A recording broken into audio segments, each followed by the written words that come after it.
భారత సహనానికి ఒక హద్దు ఉంటుంది. ఎన్నో ఏళ్ల నుంచి అనుభవిస్తున్నాం ఉగ్రవాదాన్ని. ఈ ఉగ్రవాదం అనేటటువంటిది మతపిచ్చతో రగులుతున్నటువంటిది. భారతదేశాన్ని అస్థిరపరచడానికి పొరుగు దేశం చేస్తున్నటువంటి రోక్ కంట్రీ చేస్తున్న కుట్ర అంటూ బహ్రెయిన్ వెళ్ళినటువంటి మన ఎంపీ ఓవైసీ అక్కడ కీలకమైన వ్యాఖ్యలు చేశారు. FATF గ్రే లిస్టులో గతంలో పెట్టింది, మళ్ళీ ఎందుకు తీసేసిందో తెలియదు, బట్ అది పెట్టి తీరాలి అన్నటువంటి point చెప్పుకొస్తుంది.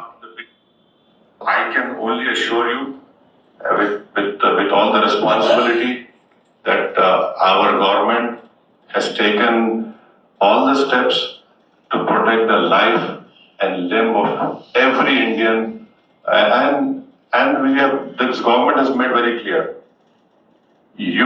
Next time you take up this misadventure, it will be beyond what they are expecting. See, we don't want to reply in that way, but there is a limit to the patience of the Indians.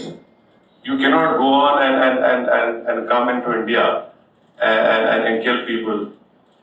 You cannot place bombs.